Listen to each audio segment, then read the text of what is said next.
it is pretty obvious what we're gonna do.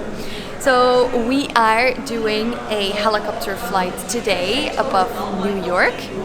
We booked it with Flynyon. It's a really famous helicopter thing, but we booked it online. So we suggest that you keep the website of Flynyon. You keep an eye on that because they have a lot of special offers, like 50% off, or like we have 40% off and transportation to here, like with a shuttle bus.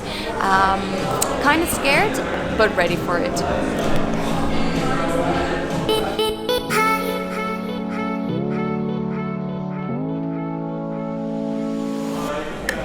We are checked in right now, so took a picture of our ID, flight information, stuff like that. We had to weigh ourselves, pretty nice for a girl.